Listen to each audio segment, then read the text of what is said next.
it's a long, long while from May to December,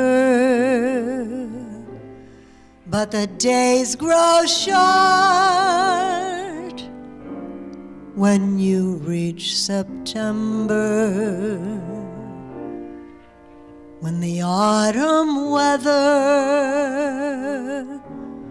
turn leaves to flame. One hasn't got time for the waiting game. Oh, the days dwindle down to a precious few. September, November, and these few precious days I'll spend with you. These precious days I'll spend with you.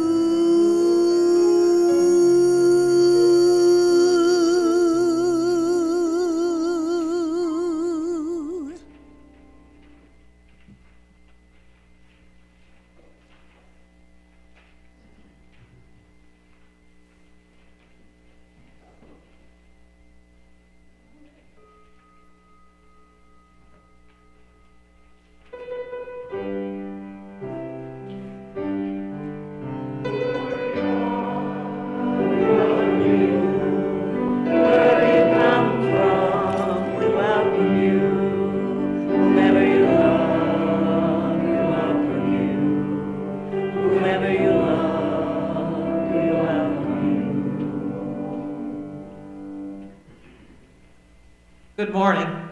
Good morning. Welcome to First Unitarian Church of Toledo on this Sunday, October 22nd, 2023.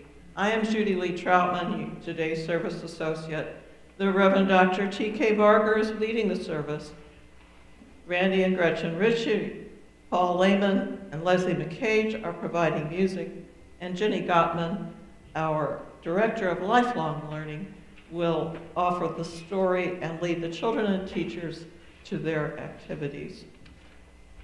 We are a church without a fixed creed or doctrine, but instead we covenant to support each other in our search for individual truth and meaning. We welcome everyone, as the song we just sang. If you are visiting, there are cards in the pew rack which describe our principles and sources. Feel free to take them with you. The yellow card invites you to introduce yourself to us. If you include your email, we will send you our weekly FYI with news of our programs and events.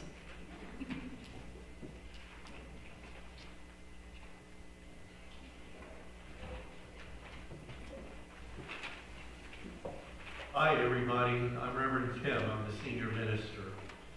I'll add to Judy's welcome to you here in the sanctuary and to the people who are watching on YouTube, whether for the live stream or tuning in later.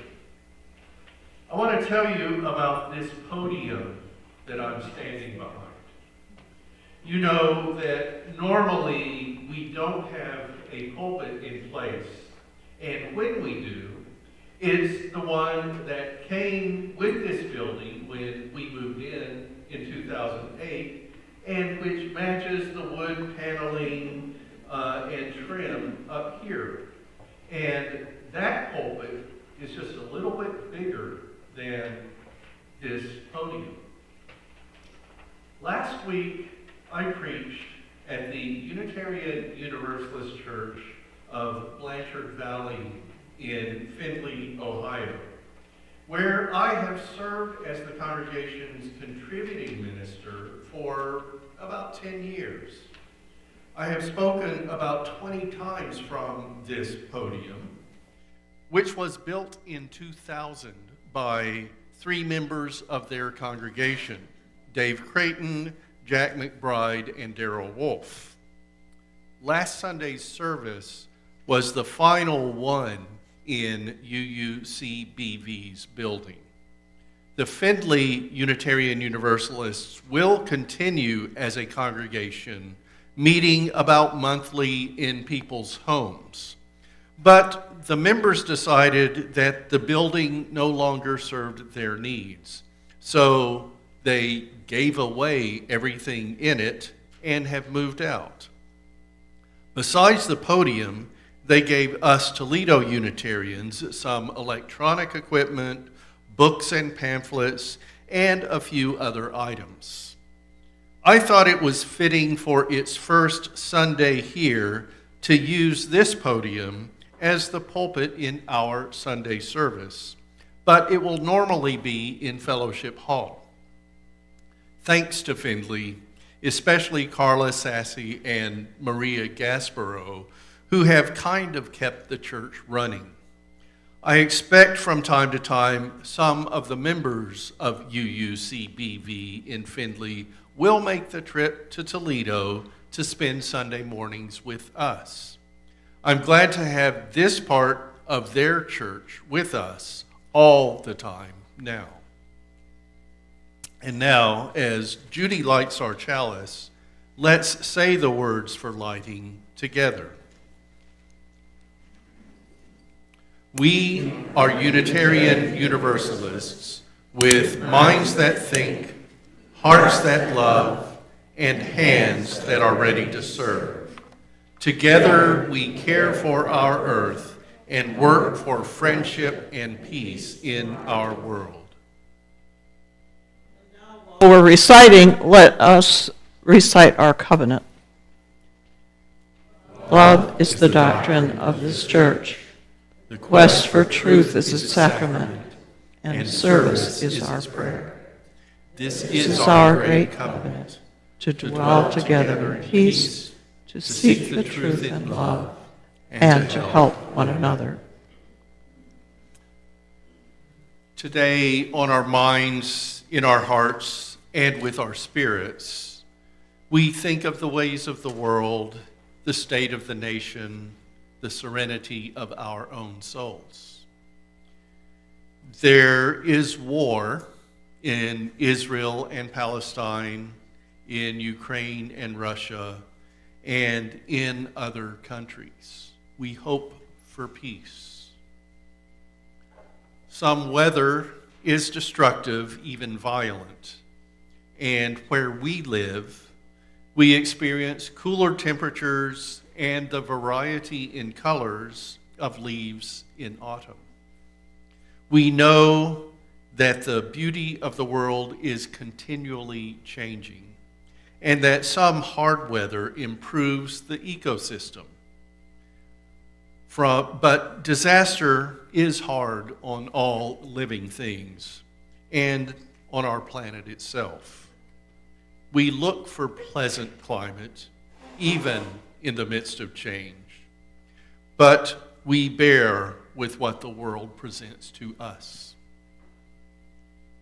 Our congregation has been working through challenges of security and safety at our church, from general thoughts, including concern about political division and radicalization, and U.S. politicians' talk of civil war, to worry about balancing welcoming and comfort with protection and caution. We're working through that in conversation and now with a couple of workshops, uneasily but with diligence. Know that there are no threats, but we want to be prepared just in case something could occur. And with that, also think fire drills. Remember that you see marked exit lights, and if there were some type of a drill, go to the closest exit and go outside.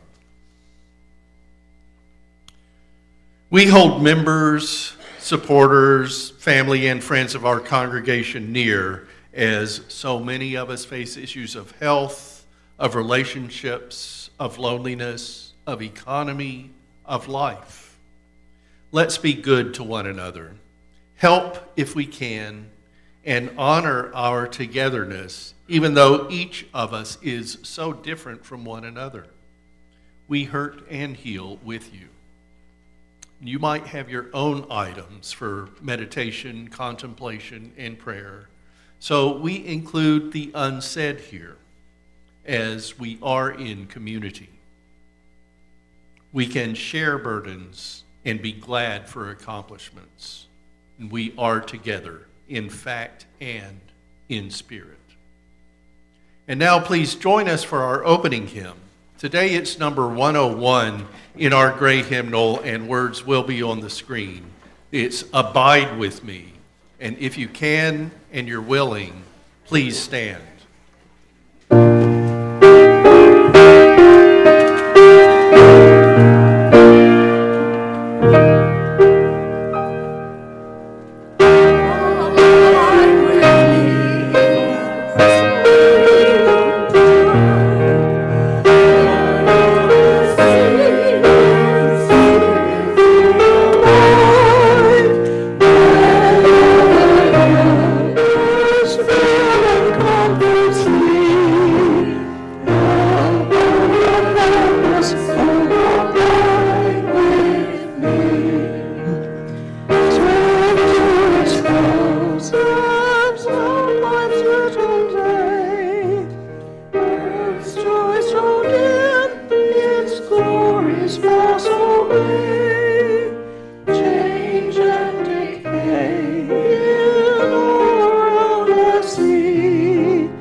Good morning. Once upon a time, at a UU congregation not too far away from here, everyone got busy one day making paper hearts. People handed out construction paper and glue and markers, and everyone sat down to create the most beautiful heart that they could. One child named Sam sat down and worked diligently to make her heart perfect and beautiful and shiny and lacy. And she even used glitter to create diamonds all around the outside edges. As Sam was helping to clean up, she noticed a woman sitting near her about the same age as her grandmother. And this woman's heart was an odd mishmash of weird colors and torn up shapes, and there was even a little hole in it. Sam decided to ask the woman if she needed some help. And she said, "Can I help you fix up that heart?" And the lady said, "No, this heart is actually right the way it is. It just shows all the things that have happened to me in my life." And she showed Sam the happy times represented on her heart. When she met and married her wife, when their 3 children were born, and other beautiful parts like the love the woman had for her job, and the joy she got from helping stray animals, and the love she had of making pottery. "But what about all the rips and tears and wrinkles?" Sam asked. "Why are those there?" "Those are for the sad times in my life," the woman explained. "The time my best friend got sick with measles, the times people have lied to me or hurt my feelings, and the hole there was left when my wife died.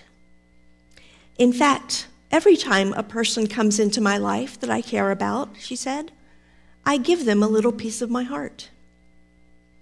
This was distressing to Sam, having to think of little bits of the woman's heart being given away. But what happens if you give it all away, she said. You'll be left with nothing. No, I won't, the woman said with a smile, because every time I meet a person and give them a piece of my heart, they give me a piece of their heart too. Sam looked down at her beautiful, perfect, shiny heart with the glitter and the designs she worked so hard to make. Then she looked again at the woman's mishmash heart with the wrinkles and the hole. She thought a minute, and then she ripped a piece off of her beautiful, perfect heart to give to the woman. Thank you, the woman said as she glued it on top of her mishmash heart. And then she tore a piece of her heart and handed it to Sam. Let's sing for the children, as this is the time when they and their teachers leave our service for religious education.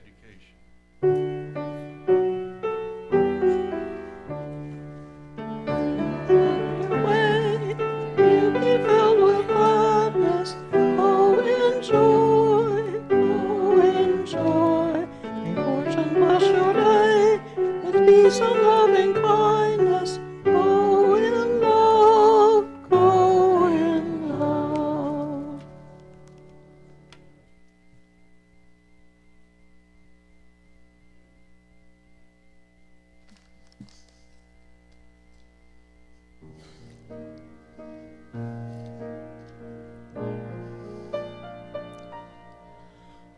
When I grow too old to dream, I'll have you to remember.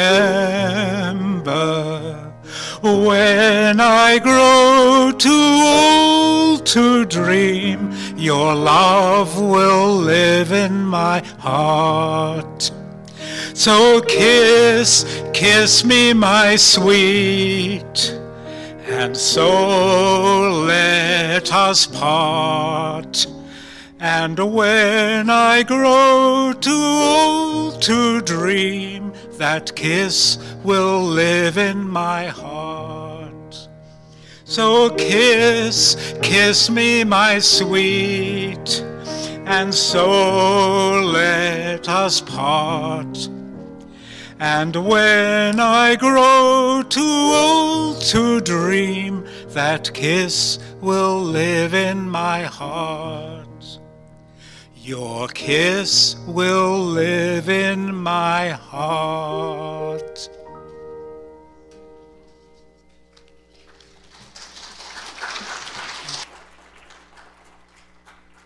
Thank you, Paul Lehman. Please join me for our time of meditation, contemplation, and prayer. The reading I have today is Prayer for the Second Half of Life by Darcy Lane and Mary Gregolia. They wrote, Spirit of life, we hold in our hearts all who are in the second half of life, those who aspire to move from aging to saging. We breathe with those whose hearts have been broken open, that we may continue to grow in love. We breathe with all who have been disappointed, that we may continue to dream. We breathe with all who no longer find delight in the activities of our youth, that we may find new delights. We breathe with those who live with daily pain, that we may find comfort and strength to greet each day anew. We breathe with those experiencing new limits in the body, grieving the loss of what we once could do, held by the body's possibilities still with us. We breathe with those whose fire is running low. May we open to the spark of inspiration and new life. May our journeys of aging and awakening together be a blessing. Let's observe 1 minute of silence.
Our reading this morning is from The New Old Age by David Brooks.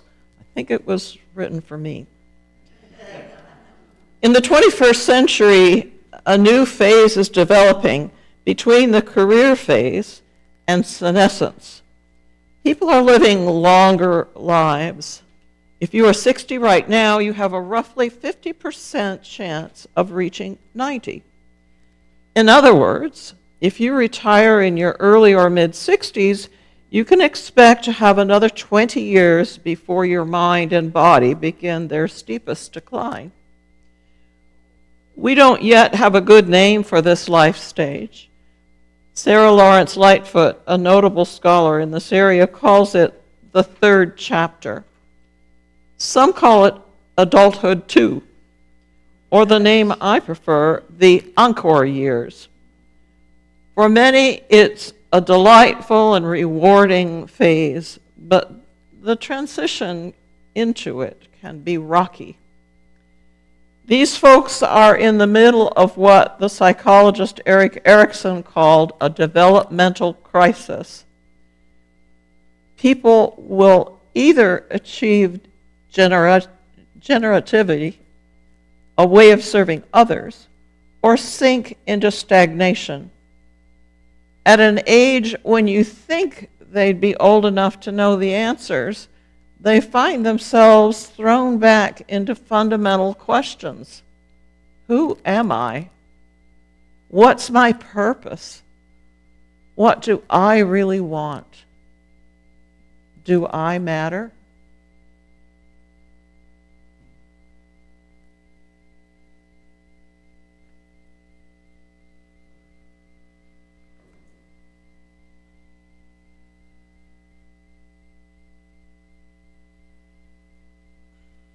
For aging, the topic is our membership as we are.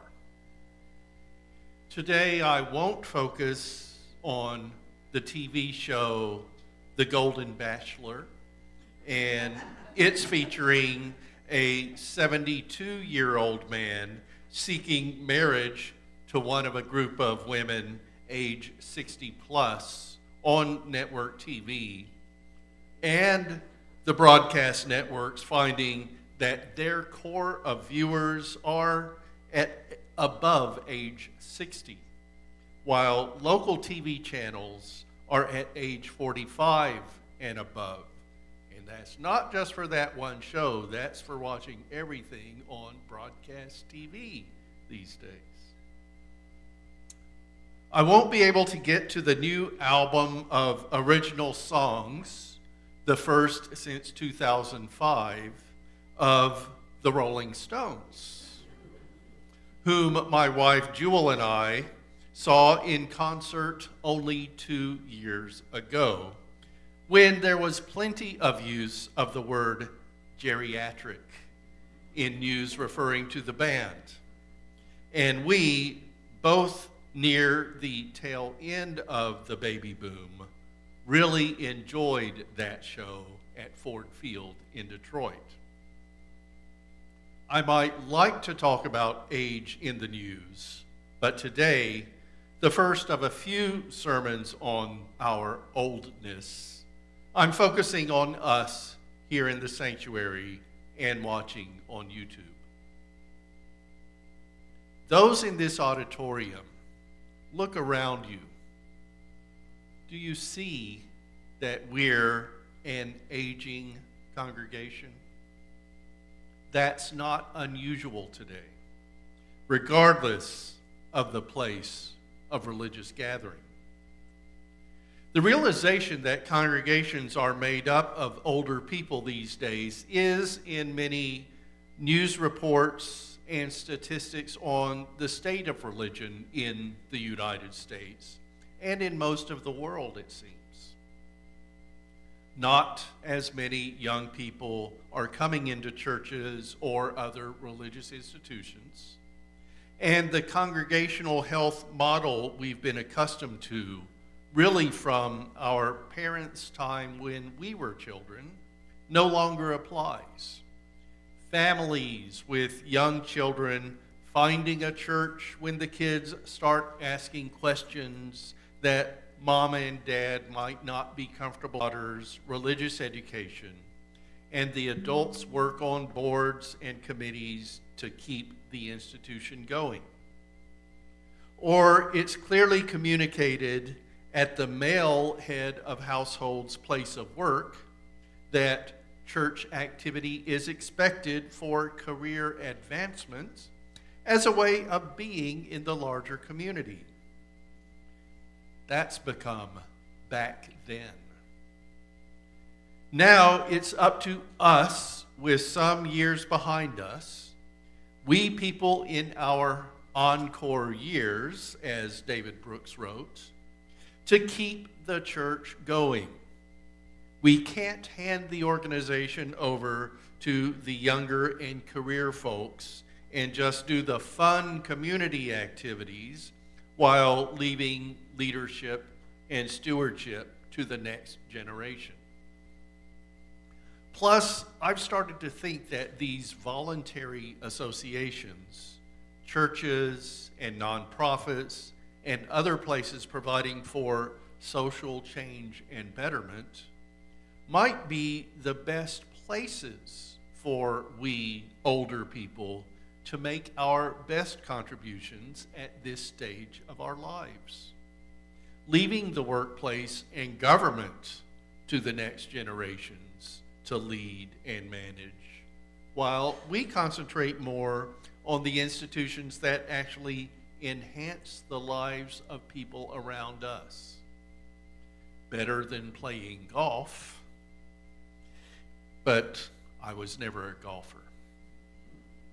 And we don't even have the traditional roles and paths of work and career and society that were in place the past few decades anymore.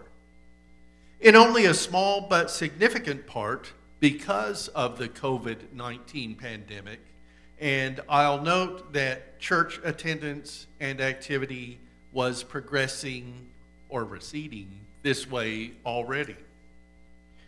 The nature of work and careers has modified. It seems rare now to join with a company or institution and stay there for 20 years or more.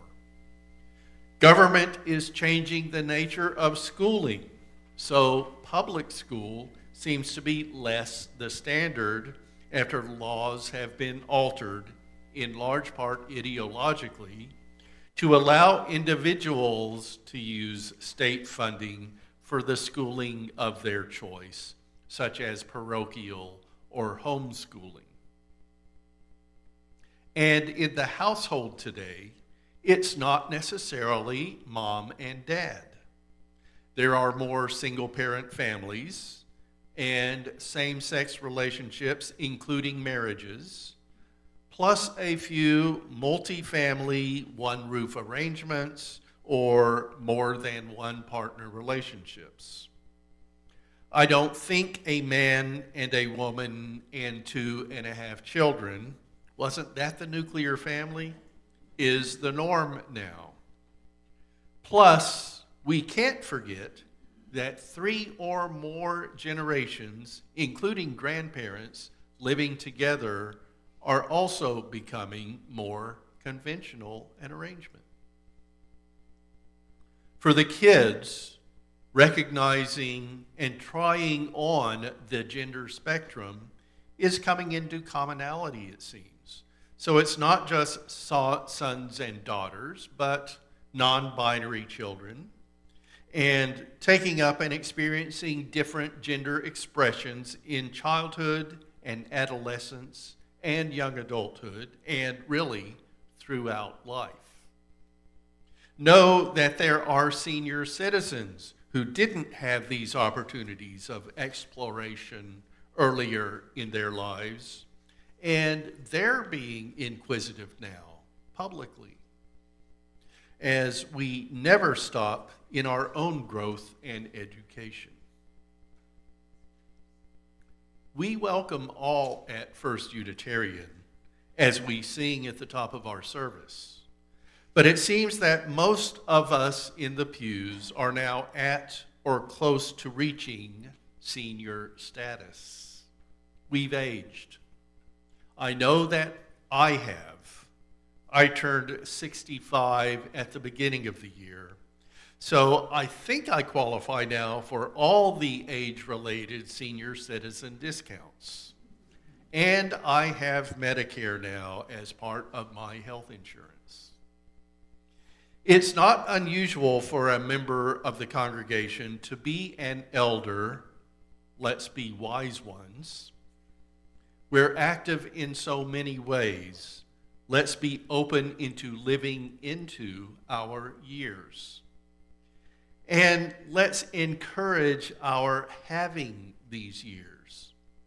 Yes, we always would like for there to be more young people in the membership, but in the state of churches today, we're not in an unusual situation because aging congregations are becoming common. You can find some studies that say the non-denominational, not too evangelical, large Christian churches are the only ones growing. But I think research into this needs more to be done for us to have a better picture of the reality of today.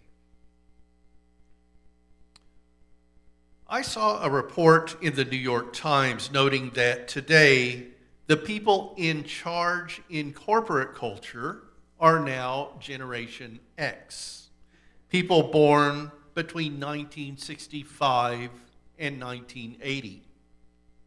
Millennials are the generation after, from 1981 to about 1996.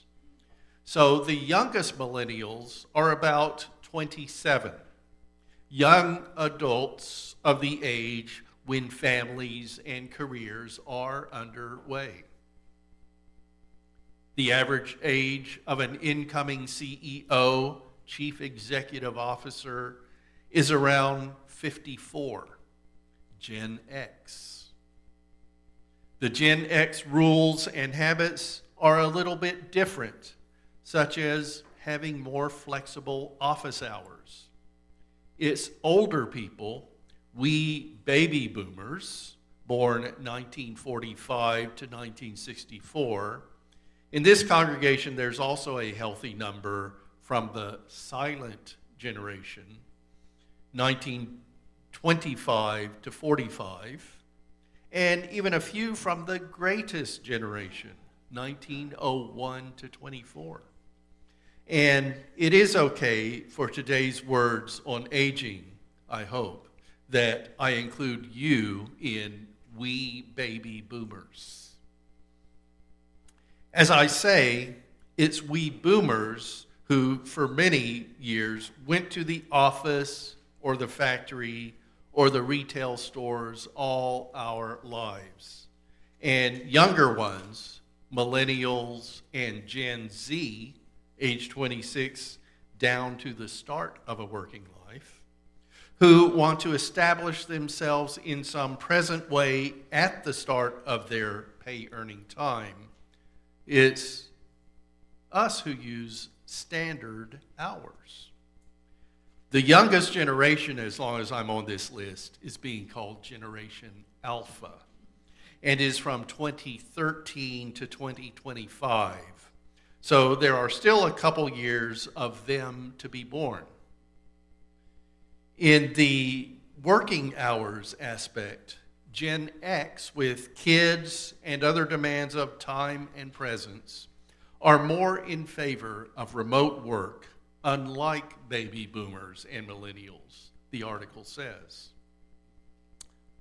That Gen X is rising is fact, but so is the experience that many older people, us baby boomers, don't want to yield our places at and near the top.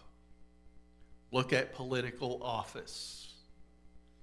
In Congress, Senator Dianne Feinstein died in office at age 90.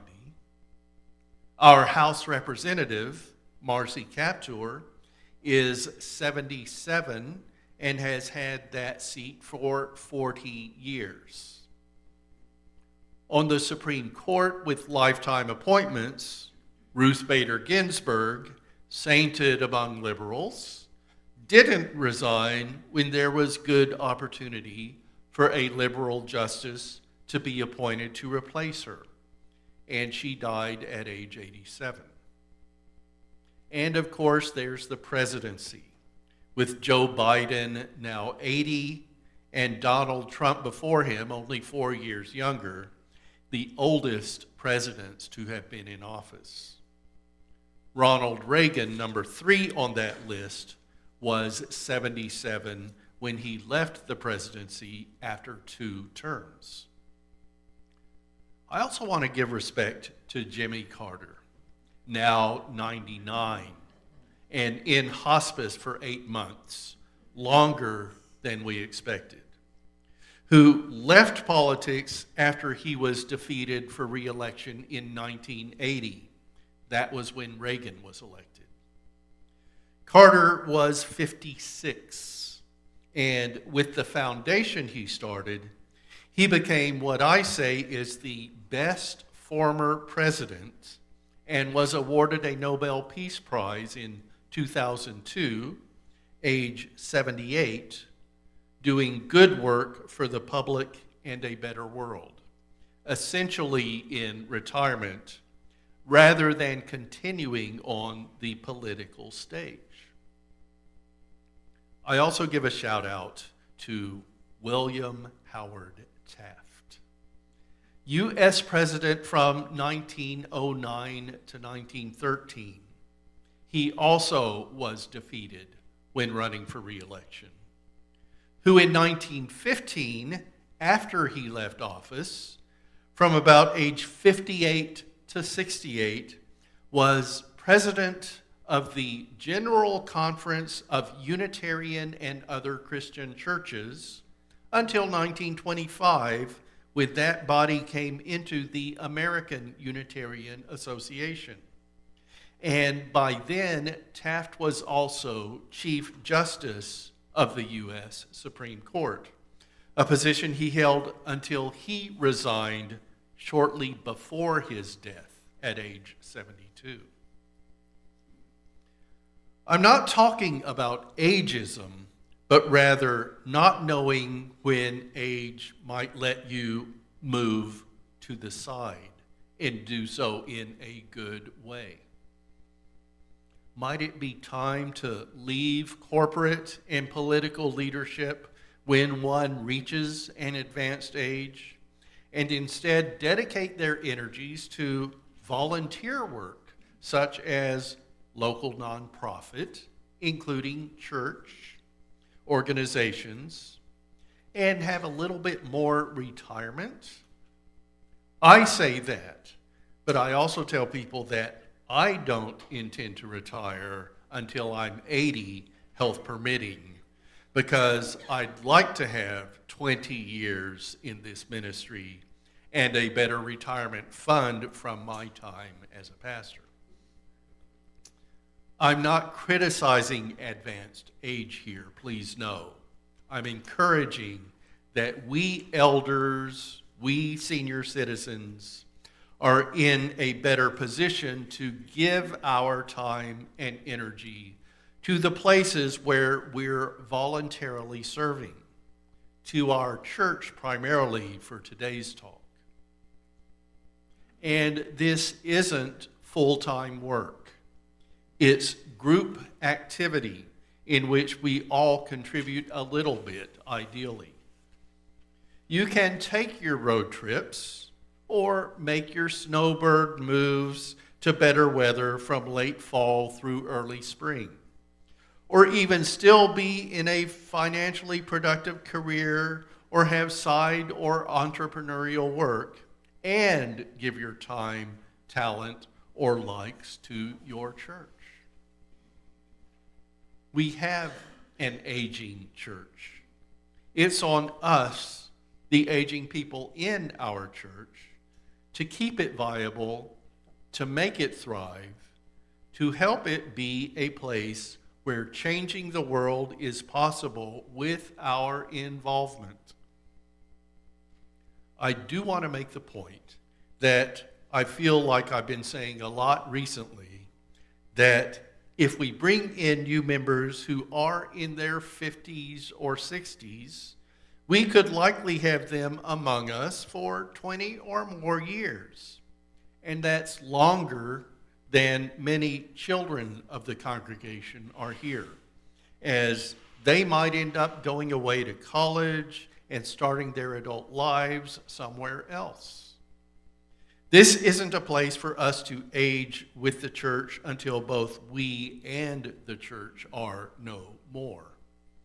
What this is a place for us to apply the advantages of our age to help one another, as well as to dwell together in peace and to seek the truth in love, and to have the church's mission of fostering spiritual growth and compassionate action apply to us and our peers, not just to the people we hope will come through our doors, if only our growth, visibility, and relevance got them to know our vision of being a vibrant and inclusive spiritual community. Don't forget that people your age, your friends and neighbors, might identify with and benefit from our Unitarian Universalist ways, and invite them to come to your church. We can still welcome middle-aged Gen X people, plus the millennials and Gen Z and Generation Alpha. Welcome them in all aspects of membership, including leadership and their abilities in physical labor now that we're not so good with ladders. But maybe it's through the people aging like we are that we continue First Unitarian Church of Toledo. What's one of the stereotypes of aging? Old and frail. Most of these days might be old. Several of us are frail too. We can't help some health and physical changes. But our church itself doesn't have to be old and frail, even with our membership aging.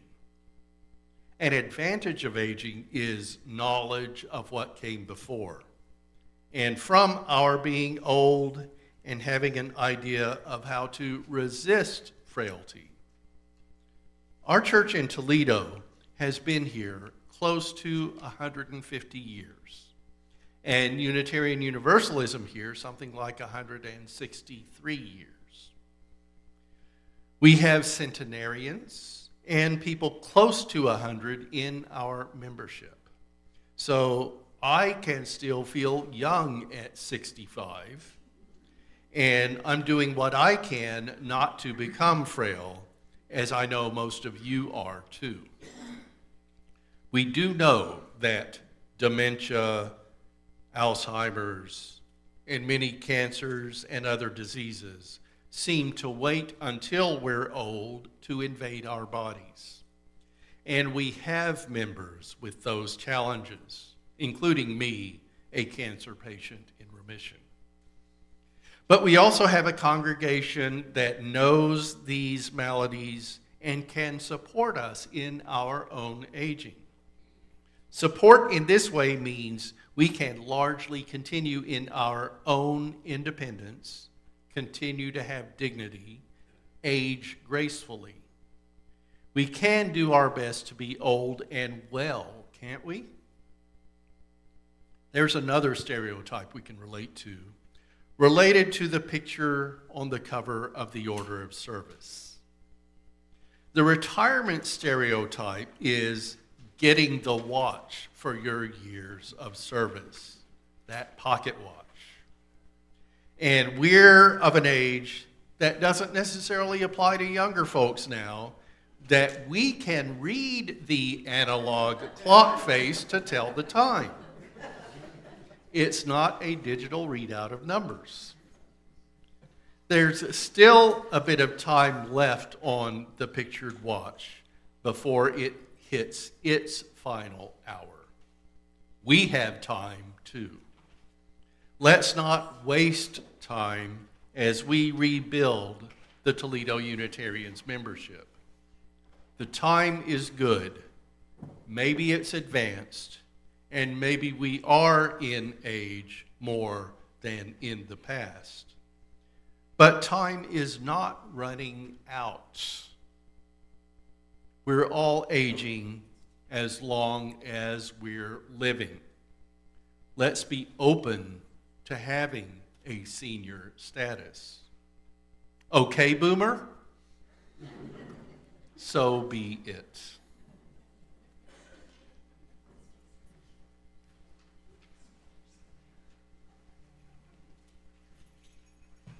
Thank you, Reverend TK.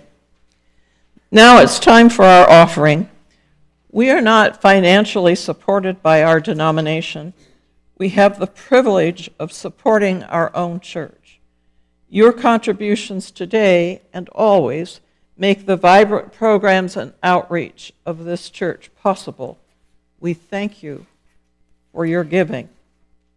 We no longer pass a plate, but you may consider contributing in several ways.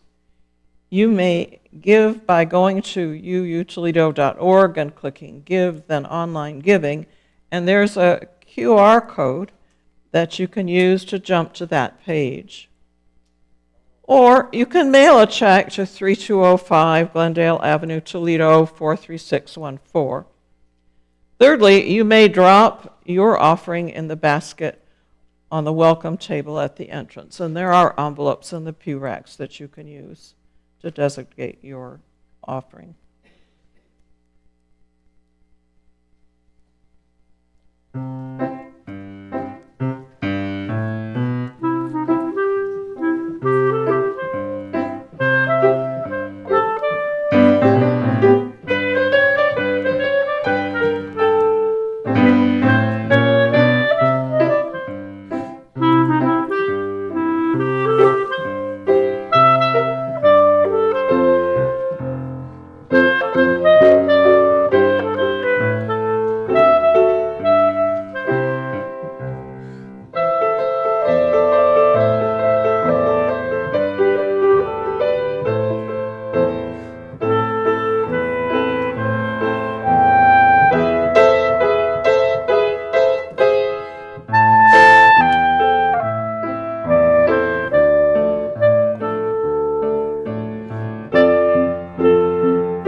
cage.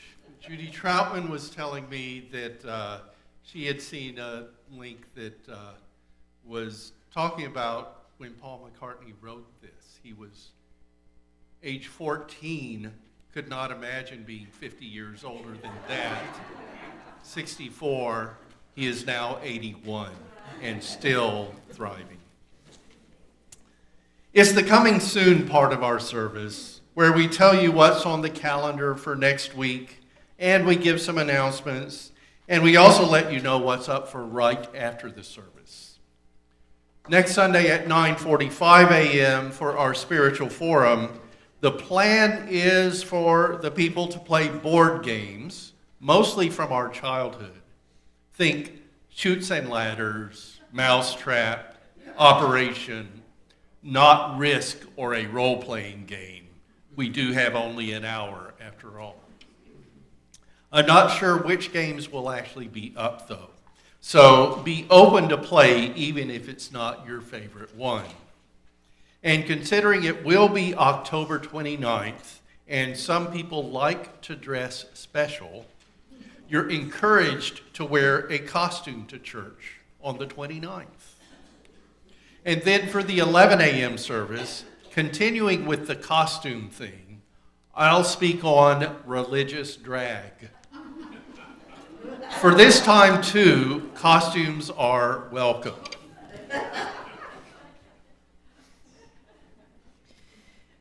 This afternoon from 5 to 7 p.m. right here at the church, we'll have a make-your-own pizza party for high school age youth.